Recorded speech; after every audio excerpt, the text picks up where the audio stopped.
नमस्कार, मैं रचना शर्मा चढ़ती कला टाइम टीवी देख रहे सभी दर्शकों का स्वागत करती हूं। आप देख रहे हैं हरियाणा के विशेष समाचार। मुख्यमंत्री मनोहर लाल ने कहा कि राज्य सरकार की परिवार पहचान पत्र योजना एक अनूठी योजना है और आज पीपीपी के माध्यम से ही सभी सरकारी योजना और सेवाओं का लाभ जनता को मिल रहा है। पीपीपी में दर्ज कोई विवरण को अपडेट करवाने या दुरुस्त करवाने के लिए कोई नागरिक आवेदन करता है तो 30 दिनों के अंदर उसे दुरुस्त कर दिया जाता है। सीएम ने बताया कि अभी तक 22 श्रेणियों के अंतर्गत 84,34,961 शिकायतें प्राप्त हुई थी, जिसमें से 80,50,611 शिकायतों का निवारण किया जा चुका है, जबकि शेष लगभग 3,86,000 शिकायतों को भी जल्द ठीक कर दिया जाएगा। उन्होंने कहा कि पीपीपी की श्रेणियों में बदलाव और अपडेट करवाने की प्रक्रिया में लगातार चलने वाली प्रक्रिया है और सरकार द्वारा प्रोएक्टिव तरीके से कार्य किया जा रहा है। जन्म, मृत्यु और विवाह पंजीकरण डाटा को भी परिवार पहचान पत्र के साथ एकीकृत कर दिया गया है, जिससे पीपीपी में ऑटो अपडेट हो जाता है। मुख्यमंत्री ने कहा कि पीपीपी की योजना को जनता ने सफल माना है और इसे स्वीकार कर लिया है और आज सभी योजना और सेवाओं का लाभ परिवार पहचान पत्र के माध्यम से ही दिया जा रहा है। पहले कुछ लोग गलत तरीके से सरकारी लाभ ले लेते थे, लेकिन हमने व्यवस्था को ठीक कर दिया है। राशन कार्ड, पेंशन इत्यादि को व्यवस्था को ठीक किया है और अब लोगों की धारणा भी यही है कि चीजें ठीक होनी चाहिए। माननीय सदस्य महोदय ने जो प्रश्न किया है उसमें पहला है कि परिवार पहचान पत्र में गलतियों को सुधारने और विसंगतियों को दूर करने के लिए कोई प्रस्ताव सरकार के विचाराधीन है। मेरा कहना है कि इसमें एक लगातार प्रक्रिया है। कोई ऐसा नहीं है कि वंश एक बार सारी चीजें ठीक हो जाएंगी।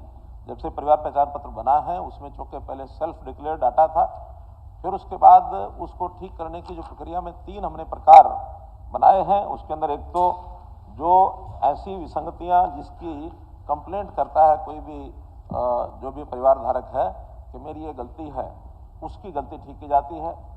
कहीं जब उसको कोई सर्विस लेने जाना होता है तो सर्विस में उसको गलती पता लगती है, उसको सर्विस डिनाई की जाती है, फिर वो शिकायत करता है, उसको ठीक किया जाता है। और कुछ एक कॉल सेंटर हमने बनाया, टेलीफोन के द्वारा भी हमको मिलती हैं या कहीं सोशल मीडिया पर भी ऐसी गलतियां जो ध्यान में आती हैं, मेल के द्वारा आती हैं, तो वो एक तीसरा प्रकार है। उसके 3 हमने विभाग किए हैं और इन तीनों तरीके से जो अभी तक प्राप्त शिकायतें हैं उसमें जो करेक्शन मॉड्यूल है जो लोगों ने हमको लिख के दिया था उसमें 84,34,961 ऐसी शिकायतें मिली हैं। ये एक परिवार की 2-2, 3-3 भी हो सकती हैं। किसी में मानो नाम की गलती होगी या किसी में डेट ऑफ बर्थ की गलती होगी, तो ऐसे इतनी गलतियां कुल मिला के सब मिली हैं। तो उसमें से 80,50,611 इन शिकायतों का निवारण हो चुका है। कुल 3 लाख समथिंग जो है वो भी शेष है और उसको भी बहुत जल्दी पूरा यानी ठीक कर दिया जाएगा। जो टिकटिंग मॉड्यूल है यानी टेलीफोन करके जो हमको बताते हैं या उसमें सोशल मीडिया पर जो हमको मिलती हैं, वो 2,82,000 ऐसी शिकायतें भी हमको अपने आप जो हमने ड्रॉ की हैं उसमें 2,63,852 इन शिकायतों का निवारण किया जा चुका है। और जहां कहीं कोई सर्विस डिनाई की जाती है और उसके कारण से भी 12,05,667 ये शिकायतें मिली, जिसमें से 11,40,690 और ये गलतियां और ठीक की जा चुकी हैं। इसमें जो अलग अलग प्रकार हैं जो गलतियां उसमें मिली हैं वो नाम से लेकर के और अलग अलग जो उसमें कॉलम हैं, अगर मैं उसको सबको पढ़ता हूं तो किसी का टेलीफोन नंबर है वो बदल गया है, किसी के एड्रेस में कोई कमी रही है, किसी के बैंक अकाउंट में कई बार नया अकाउंट खोल लेता है तो उसको बदलवाना चाहता है, कहीं कास्ट कैटेगरी में भी कहीं गलत उसने पहले बताया, चढ़ाने में क्लेरिकल गलती के कारण से भी ऐसी 85,000 गलतियों को ठीक किया गया है। मेंबर्स जहां कहीं प्रारंभ में कुछ गलतियां ऐसी हुई कि एक आध मेंबर कोई ज़्यादा चढ़ गया या कहीं मेंबर दूसरे स्थान के ऊपर किसी इंफॉर्मेशन के कारण से बदल गया, तो ऐसे उसको उसमें ऐड करना है। डेट ऑफ बर्थ की भी 5,04,000 गलतियां ऐसी मिली हैं, क्योंकि पहले केवल वर्बल उन्होंने अपनी डेट ऑफ बर्थ बताई, बाद में उनका जो गलती ध्यान में आई है, क्योंकि डेट ऑफ बर्थ एक ऐसा महत्वपूर्ण विषय है कि हर जगह पर उसका उपयोग होता है, फिर उसका डॉक्यूमेंट लेकर के और उनको भी ठीक किया गया। 5,04,000 ये भी गलतियां उसमें ध्यान में आई हैं। जहां कहीं व्यवसाय के नाते किसी ने हाउसवाइफ लिखाया या कोई काम कर रही है महिला, या किसी का पहले विद्यार्थी था बाद में उसको काम कोई मिल गया, तो उस नाते से जो एंगेजमेंट है उसमें भी कुछ चेंजेस हुई हैं।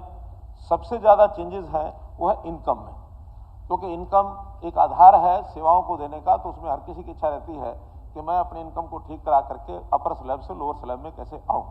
उसके लिए वेरिफिकेशन करा करके हम किया जाता है। उस वेरिफिकेशन में लोकल कमेटी होती है, फिर ब्लॉक स्तर पर एक सेक्टोरल कमेटी होती है, फिर जोनल कमेटी है और उसके बाद डिस्ट्रिक्ट कमेटी। ऐसी सब प्रकार की कमेटियों के माध्यम से वेरीफाई होने के बाद उसको ठीक किया जाता है। इसमें एक विशेष बात यह है कि कुल 46,851 लोग ऐसे भी हैं जिनकी इनकम पहले कम दर्ज थी और उन्होंने अपनी शिकायत दे करके या अप्लाई करके उनका नहीं हमारी इनकम ज़्यादा है, तो 46,851 लोगों की इनकम वेरीफाई करके ज़्यादा भी हुई है उनकी एप्लीकेशन के आधार पर। तो ये सारे मॉड्यूल जो मैंने बताए हैं, नाम की गलती है, मदर्स नेम की है, मार्क एज डेड उसका, क्योंकि ये भी कहीं ना कहीं जो डाटा लिया जाता है तो उसमें जो हमारा रजिस्टर है, रजिस्टर ऑफ सिटीजन्स, उसके आधार पर इस डाटा को लेकर के इसको भी ठीक किया गया है। क्वालिफिकेशन का इसमें कुछ गलतियां हरियाणा में रहता है कि नहीं रहता है, डोमिसाइल के नाते से भी विषय थे। स्पाउस नेम में क्योंकि कहीं ये भी आया कि जब लड़की होती है उसका नाम जो होता है पेरेंटल नाम होता है, बाद में शादी के बाद कुछ परिवारों में ये रहता है कि हमारा नाम बदल जाता है और बदलने के बाद भी वो अपना रजिस्टर कराते हैं नया नाम। आधार भी कई बार नए नाम को चेंज करके वो बनवाते हैं। इसी प्रकार मेंबर स्प्लिटिंग यानी फैमिली स्प्लिटिंग, एक परिवार के दो परिवार अलग अलग हुए तो उनको भी अपने परिवार अलग कराने में उन्होंने एप्लीकेशन दी है।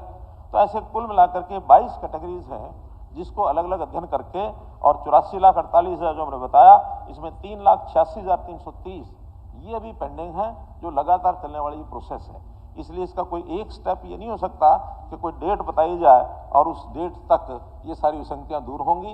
ये एक प्रोएक्टिव तरीके से, क्योंकि लगातार चलने वाला हर व्यक्ति का कोई ज़माना था जब एक बार कोई चीज़ दर्ज होती थी तो वो सालों साल वो चलती रहती थी।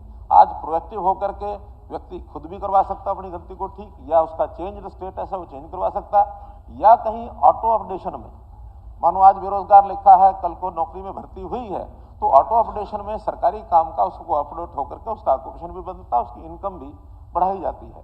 अब डेथ रजिस्ट्रेशन, बर्थ रजिस्ट्रेशन और मैरिज रजिस्ट्रेशन ये भी पुख्ता हमारे सिस्टम बन गए हैं। उसमें जैसे उसका स्टेटस चेंज होता है वैसे ही प्रॉपर्टी आईडी में उसको चेंज कर देते हैं, इसलिए ऑटो सिस्टम ये बना। एडमिशन ये ठीक है कि सरकारी स्कूल अथवा प्राइवेट स्कूल में अब फैमिली आईडी के आधार पर ही उस बच्चे का एडमिशन होता है, और उसमें अगर कोई चीज़ गलत है, फैमिली कोई ऐसा पोर्टल नहीं कि जो उठाएगा नहीं डाटा, हाँ कोई उसमें गलती अगर मिलती है या उसमें नाम भी नहीं मिलता है तो तुरंत वो पोर्टल के ऊपर जो ग्रेसेस पोर्टल है उसमें अपना नाम दर्ज करेंगे तो विद इन 30 डेज ये सारी चीज़ें ठीक होती हैं। और अगर उसके कारण से किसी का एडमिशन रुकता है तो एडमिशन कराने की जिम्मेदारी हमारी है, लेकिन डाटा ठीक करना ये बहुत ज़रूरी है, क्योंकि आज अपना एक बेस बन गया हरियाणा में। इस प्रोजेक्ट के माध्यम से ही लोगों को सेवाएं सर्विसेज मिलती हैं और लोगों में इसका एक स्वीकार्यता भी हो गई है। एक समय था जब थोड़ा सा इसमें रोष भी था कि नई चीज़ क्या आ गई है, लेकिन उस नई चीज़ का लाभ हमको इतना मिला है कि इसमें आज जो गलत प्रकार का व्यवहार करने वाले जो लोग हैं, क्योंकि चीज़ें छुपा करके सरकारी लाभ लेने की एक मंशा ये सामान्यतः समाज में व्याप्त रहती है और बहुत सी ऐसी गलतियां पकड़ी भी गई हैं। राशन कार्ड बहुत पकड़े गए, पेंशन बहुत पकड़ी गई।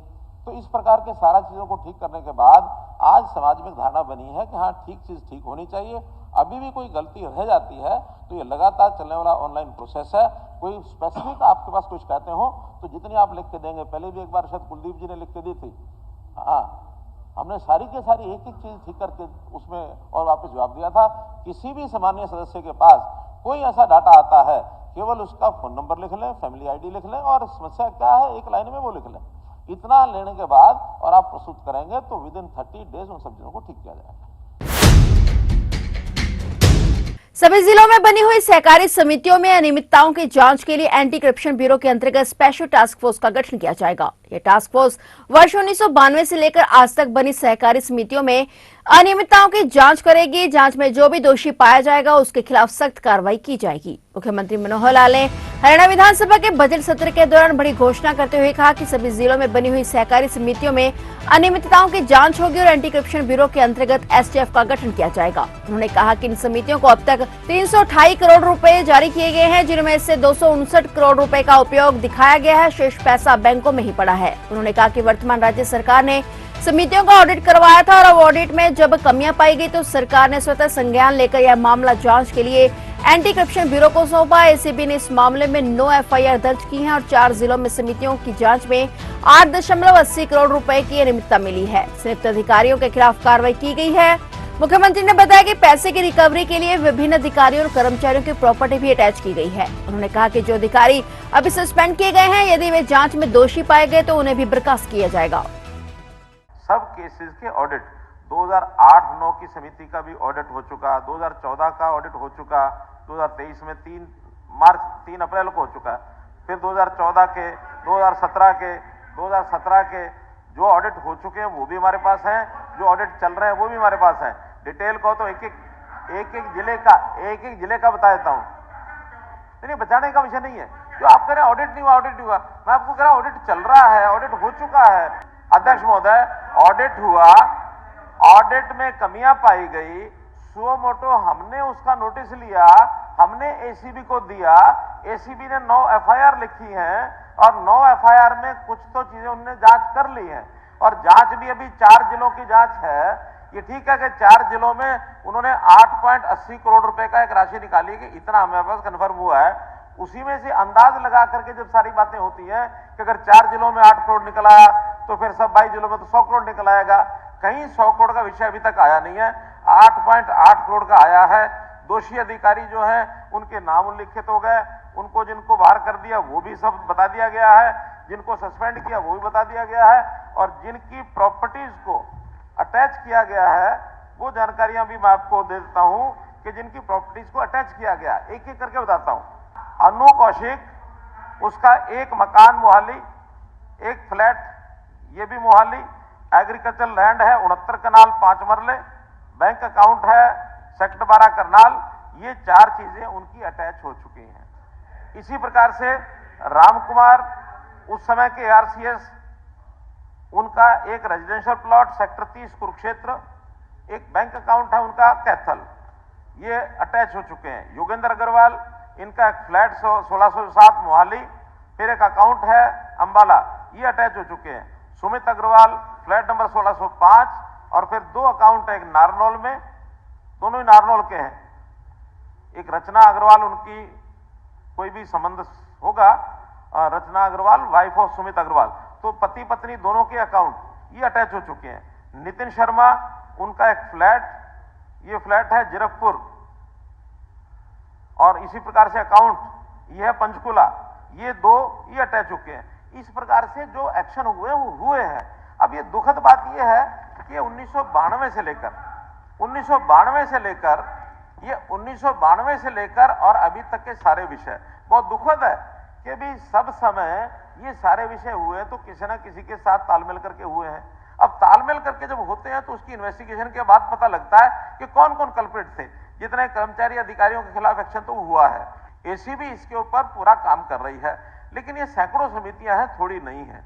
मैं आज ये घोषणा करता हूं कि एक एसीबी, हालांकि एसीबी अपने आप में कोई भी केस जाता तो उसकी कोई इन्वेस्टिगेशन करते हैं, लेकिन केसेस बहुत होते हैं, उनको भी समय ज्यादा लगे ना लगे, इसलिए मैं घोषणा कर रहा हूं कि एसीबी के अंतर्गत एक स्पेशल टास्क फोर्स केवल इन समितियों के और इसकी इन्वेस्टिगेशन के लिए हम गठित कराएंगे कि केवल इन सैकड़ों जो समितियां हैं किसी भी जिले की हैं उनका सबका इन्वेस्टिगेशन होगा और सबकी रिपोर्ट आने के बाद इनके खिलाफ जो कितना ही बड़े से बड़ा व्यक्ति होगा उसको भी पकड़ेंगे, सामान्य होगा उसको भी पकड़ेंगे। फिलहाल हरियाणा के विशेष समाचारों में इतना ही और नए समाचारों के साथ फिर से हाजिर होंगे। तब तक के लिए देखते रहिए चढ़ती कला टाइम टीवी।